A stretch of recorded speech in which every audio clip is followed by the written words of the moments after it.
It happened again. Audio didn't work. Just did a 10-minute taping out the back door. There's the front door. Here's T-Rex. After we go out the door, he gets a little treat. And now I have to do it again. So I'm gonna go out this door. I'm not using my wireless mic, so you're gonna hear the wind. Closing that door. Pretty weeds growing up. The pussy willow. What's that called? Hedge binder. Someone told me on my YouTube comments. I usually go out that door right over there. I did that. We did that. I was petting Steve at the base of the stairs, running down the stairs. And now it's take two. It was 10 minutes long. I'm going to try and go quicker. Steve was just eating that catmint. I was talking about westerly wind. That's beautiful. Look at this blue sky, sinking air. Weak front went by last night, and that just kept the temperature up in the Boston area. We're about 63, 64. But it's much cooler to the north and to the south. In northern Maine, mid-30s this morning. And went calm. And then across a vast area from Texas to Illinois to North Carolina, record low temperatures again this morning. 45 in St. Louis. That was a record, I believe the old record was 48 from 1988, something like that. So we have record cold, we've got high pressure, we've got a front strung out from Europe, pretty much, all the way to Florida.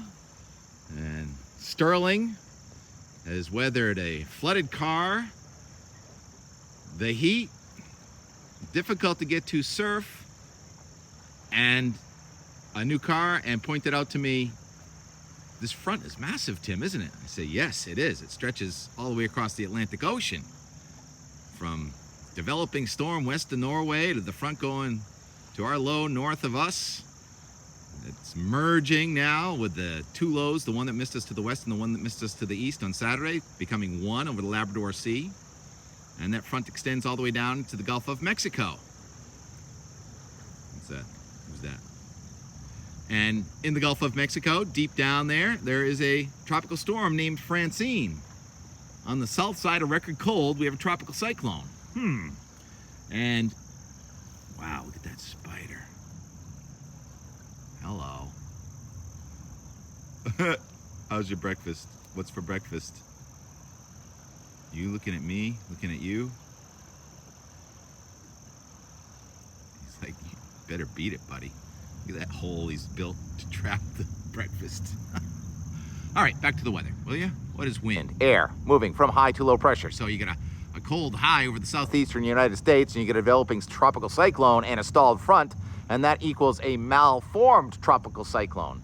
Here's tropicaltidbits.com satellite loop, and it's a infrared, and what that means is it sees the cold cloud tops and paints those darker colors, and those colder cloud tops are well removed to the northeast of the very tiny center, so it looks like one blob close to Louisiana, but the storm itself is still just to the southeast of Texas, not moving very much and not that organized. So what's going to happen? Is this going to get its act together and become one solid core hurricane, or are there going to be lobes of energy? Well, I think some of both of those are going to happen. We'll get to that when we look at the Euro. Also a couple systems way out there in the middle of the Atlantic Ocean expected to become a hurricane. Looks like they may even merge. And that could be a major hurricane sitting out there over the Atlantic Ocean, maybe sending us some swell next week or something like that.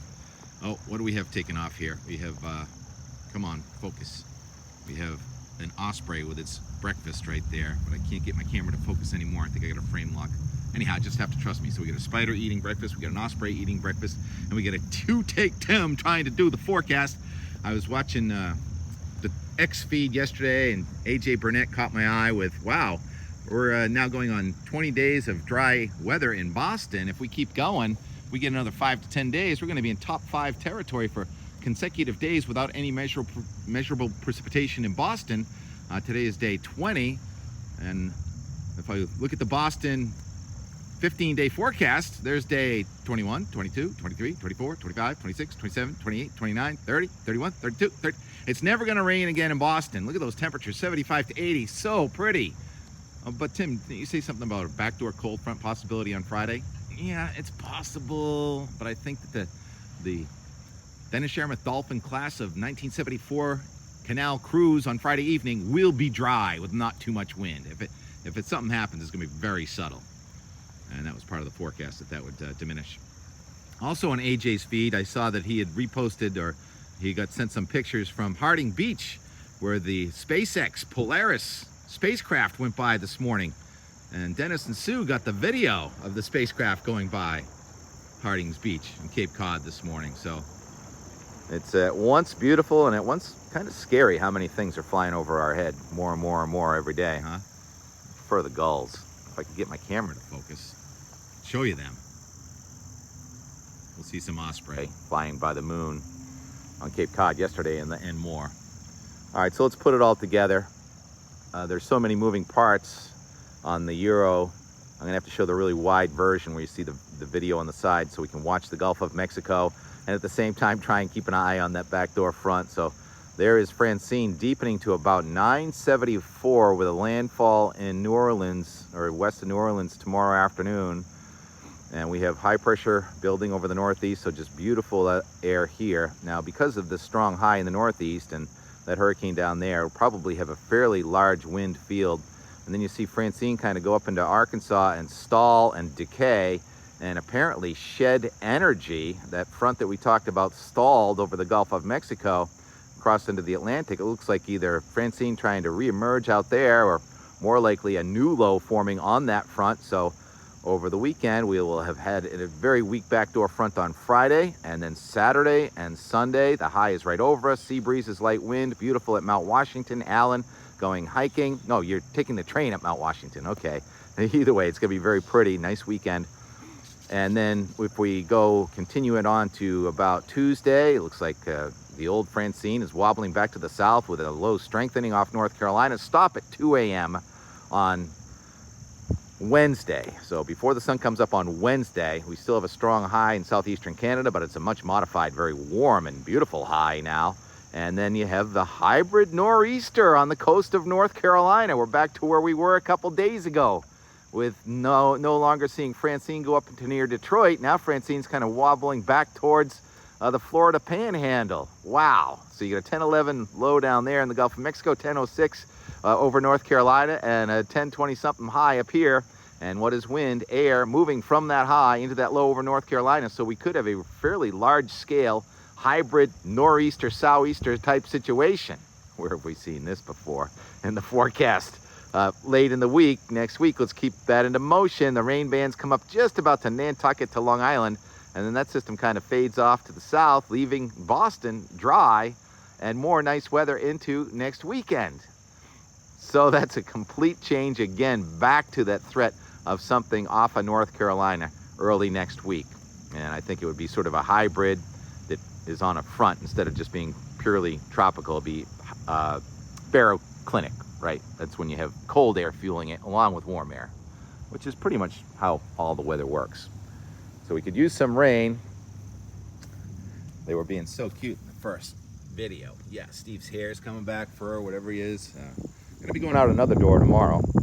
A quick check on the garden. There's some eggplants in there. Cherries are hanging on. Those are beautiful right there, huh? So I'm gonna tie that up, and I'll have cherry tomatoes for a while. I'm gonna do some watering. Yesterday in the garden on Cape Cod, asparagus, red berries. I Googled them. They're poison. Don't eat them, but you can use the seeds to try and grow asparagus. Had some colorful gourds and the osprey and a turkey vulture flying around over my head yesterday. Tried to get home in time for sunset here. Didn't make it. So I'm going to leave you with a hard out of the sun over the Cape Cod Canal, and then my time lapse from Weymouth yesterday with that very weak front. Oh, did I mention that weak front produced 2 inches of rain in Tonawanda, New York? 2 inches of rain, flooding yesterday near Buffalo, and severe storms that completely decayed to nothing by the time they get to Boston. I think Pittsfield, Vermont picked up a 0.43. And I also talked about that in the first edit. So this one is the iPhone microphone, so that's what you get, the background sounds and the sounds of the wind, but at least it worked. Out a different door tomorrow. See you then. Who's that? Who's that? Yeah, she's a good girl. She's a good girl. Look and see what we did all week. It's art. You have a huge canvas. You're filling it up. It's so pretty. Kept along. And I can't imagine what it'll look like in 2 or 3 years. That's what I'm excited about. Yeah. It'll Even just- in the spring to see what comes up. It'll just be so lush.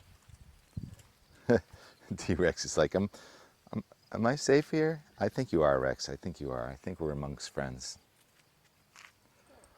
This looks like someone about my size. Yeah, right. Well, he's not interested in it. Awesome. All right, no flooding rain. We'll let that settle. Could use some light rain. Please, yeah.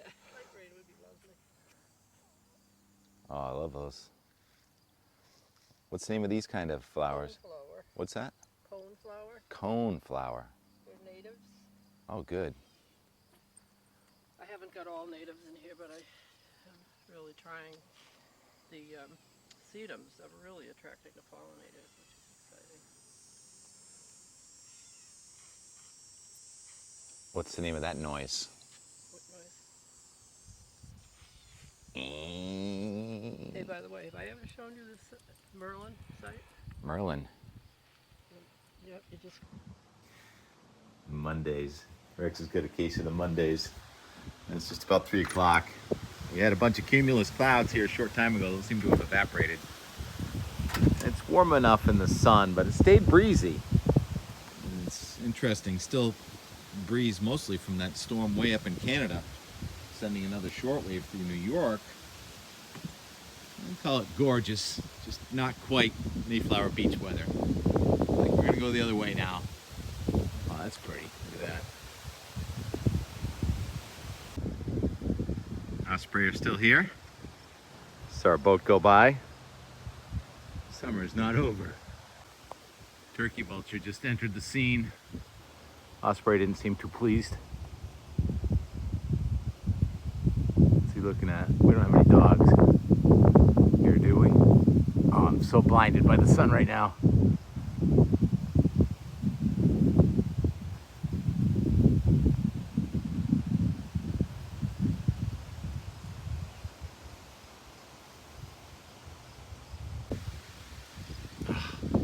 Massive. Doing circles.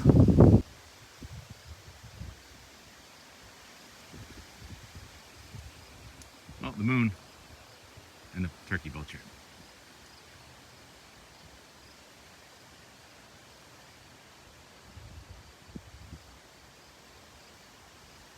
They kind of teeter. And they've got more of a V shape to their wings. That's how you know it's not a bald eagle. And the moon. Where is the moon? We'll get more on the moon later. The rescue garden needs some rescuing. Got some pretty ornamentals in there. Thanks for taking care of those, Angela. And this is the asparagus. And this is what the fruit looks like. Not the part that comes out of the ground, but potential, I guess, seeds. Should we take one off and have a look at it? Asparagus seeds. We grow new ones. It takes years to fill in, but then it stays forever.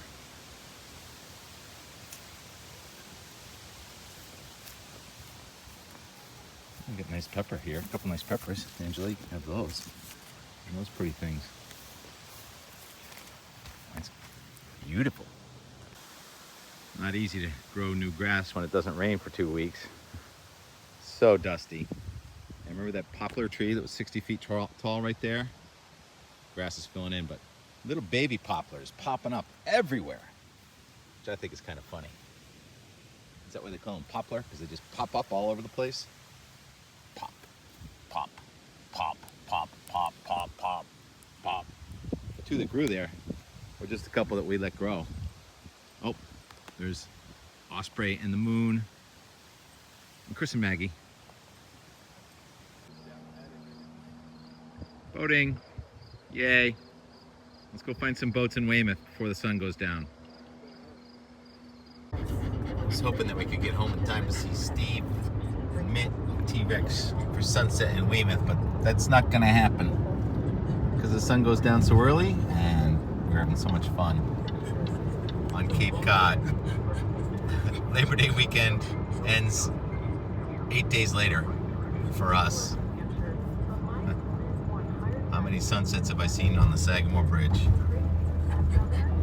1,000,000 sunsets. All right, time lapse from Weymouth now.